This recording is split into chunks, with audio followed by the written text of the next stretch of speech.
Faudrait des pinceaux là. Je vois des choses à faire.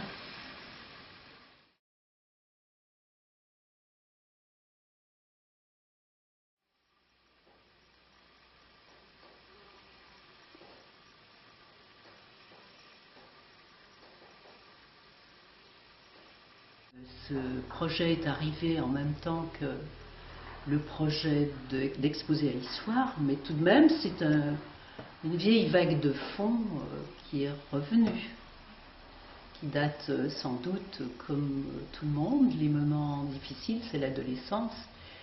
Et pas tellement après l'adolescence, j'ai découvert l'art roman qui m'a énormément concernée, qui m'a plu. Pour cette raison exacte, c'est que dans tous les tympans romans, on peint d'un côté le paradis que j'ai guère regardé, et de l'autre, l'enfer, que par contre j'ai beaucoup regardé, comme tout le monde d'ailleurs, parce que c'est ce qui parle le plus de l'humain. C'est pour cette raison, les tendances qu'on a de gourmandise, pas seulement de pots de confiture, mais de gourmandise tout court, de tout. Ça c'est grave, il faut freiner. C'est en ça que je pense d'ailleurs que la religion est profondément intelligente et humaine, puisqu'il y a les 7 péchés capitaux qui sont punis en enfer, on va les regarder, mais tout de même, on les répertorie bien. Et dans tous les monstres quand même que j'ai vus, il y en avait tout de même, j'en ai dessiné plein, j'ai retenu justement les monstres qui mangent des humains. Alors c'est vrai que là, il y a un vrai problème.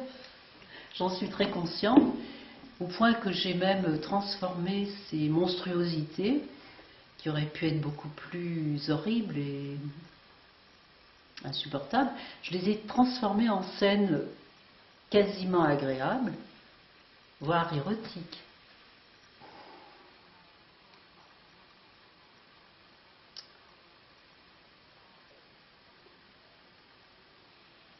Il ne faut pas me demander de définir ce qu'est une peinture qui tient.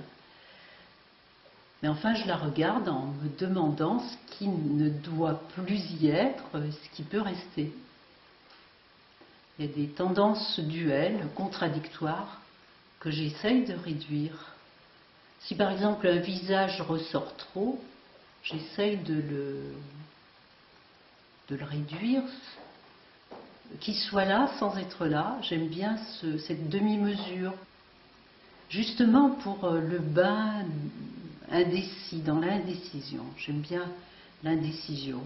Dès qu'une idée me vient, par exemple, l'harmonie, ça me fait peur de la définir. Parce qu'après, tout sera bien matelassé, on passe à l'idée suivante. En peinture, c'est pas possible. Parce qu'on s'enferme si on procède comme ça. En peinture, c'est tout le contraire. On laisse venir, on attend. Et le moment le plus favorable, c'est quand il n'y a plus la moindre idée. C'est là où quelque chose vient qui est de l'ordre pictural.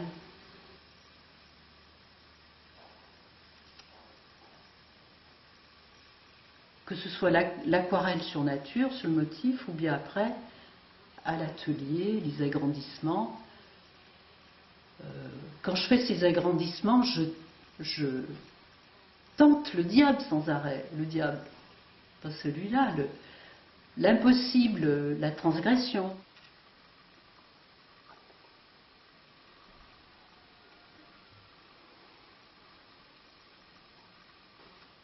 Nous sommes souvent allés en baie de Somme, une découverte de la lumière pure, dans des paysages très désertiques, très horizontaux, très tranquilles, avec en haut les nuages, les petits nuages circulant, tantôt devant le soleil, tantôt à côté, et leurs reflets dans l'eau en bas. Et ce jeu de lumière mouvante m'a captivé très longtemps. Ça conduit forcément à parler de toute cette lumière au moment lumineux en peinture. Il y en a plein, bien sûr. Et ça me renvoie au moment merveilleux de la peinture, les moments où on croit qu'on est arrivé à quelque chose. C'est toujours des instants dans la pratique. Et moi, je suis là, en train de faire quand ils arrivent. Si j'avais pas de discipline, si j'étais pas dans l'atelier, ils ne parviendraient plus jusqu'à moi, quoi. Ce sont des moments très précis, au beau milieu de l'action, où tout d'un coup, le geste, l'apport de telle quantité de couleurs à ce moment-là, avec ce geste-là, dans cette lumière-là, hop, donne un sentiment très fort que ça y est, c'est arrivé. Je pense que ce sont des moments exceptionnels, bien sûr, en peinture, mais si je décris cette joie, je pense que tout le monde peut trouver ça dans d'autres activités. Je pense en particulier au sport. Et j'aime bien comparer la peinture au sport. D'autres l'ont fait avant moi. Mais par exemple, ce moment précis où celui qui saute en hauteur dépasse de 1 centimètre, bon, il rate 3 fois, mais le 4e, il y arrive, je suis sûre qu'il éprouve la même chose que moi dans ces moments que je décris. Le simple fait de travailler par terre avec de l'eau, de la couleur, c'est tenter le hasard souvent. Ces moments où on a su ajouter petit à petit le petit élément qu'il fallait pour que ce dépassement soit possible. Donc c'est très au niveau humain, c'est la force humaine. Il ne s'agit surtout pas de héros, de stars et tout ça, quoi. N'importe qui éprouve ça, peut éprouver ça, si vraiment il se confronte à lui-même dans son domaine.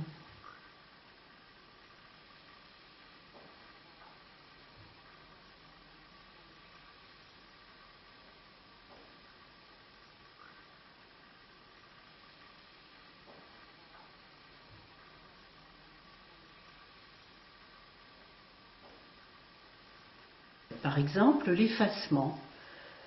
J'ai une technique qui de plus en plus pose de la peinture au sol, bon, et j'en viens à jeter de véritables brodeaux qui enlèvent tout ce que j'ai mis, et ça part dans un seau avec une serpillière, ça repart. Mais ce qui reste, le peu qui reste, c'est merveilleux, c'est pas du tout ce que je voulais, mais c'est justement parce que je ne le voulais pas, ça me surprend, et ça m'intéresse, j'ai envie après de jouer avec, de l'utiliser, de le garder. J'ai essayé de les capter en faisant toute une série de petits exercices, de petites esquisses en petit format, toutes du même format, pour ne plus avoir le problème d'ailleurs du format, pour avoir toujours le même espace et donc le mouvement dans cet espace à 4 côtés, bien limité. La difficulté, c'était fixer du mobile dans de l'immobile et surtout mettre ces 4 côtés quelque part où il y a une immensité qui bouge et dans laquelle on est complètement pris. Et ça fait penser que cette immersion, c'est un de mes grands désirs. Le paradis pour moi, c'est l'immersion dans le beau. L'immersion dans le beau. C'est pas vrai qu'un créateur il puisse avoir la moindre prétention à être Dieu. C'est pas possible, ça. Tout simplement parce que d'abord, ce qui crée, c'est un tout petit rien du tout par rapport à tout ce qui existe autour de nous, d'une part, et d'autre part, le simple fait d'en tâter, on devient complètement modeste, on se rend compte que c'est tellement dur que...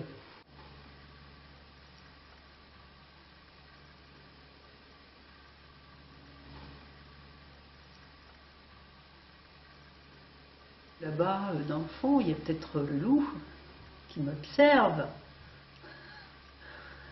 Je suis allée beaucoup peindre sur nature, dans les sous-bois. Et le silence pendant lequel je peignais, il était plein de petits bruits, un peu inquiétants quand même, chose que j'ai jamais éprouvée en baie de Somme, même dans des lieux assez déserts.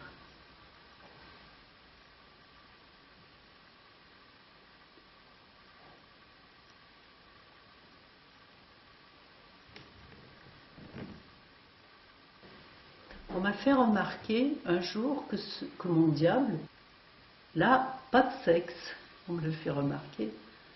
C'est vrai que en peignant, je me suis vraiment demandé, bon, est-ce que je mets un sexe? Oui, dressé, pas dressé. J'ai choisi de l'éliminer parce qu'on est dans la symbolique humaine. Le diable, ça peut être une femme. La mythologie, pour moi, concerne notre quotidien, contrairement aux images d'horreur. Les images d'horreur, c'est des moments particuliers, bon, qui me dégoûtent comme tout le monde. Moi, j'ai voulu montrer non pas des moments particuliers d'horreur, mais de la mythologie, c'est-à-dire des moments qu'on vit tous. Et c'est vrai que chacun peut se rappeler à un moment ou à un autre où il a voulu dévorer quelqu'un. Les mamans bouffent leurs enfants parfois. Ça, c'est qu'un exemple habituel, mais enfin, chez les adultes, il y a comme ça, très souvent, dans ma vie, il y a eu, je ne veux pas parler des autres, je parle de moi, des moments où j'ai été mangée, où je mangeais, parce que rien n'est simple, il n'y a pas les bons d'un côté et les méchants de l'autre, voilà. L'ennui est de tout dire.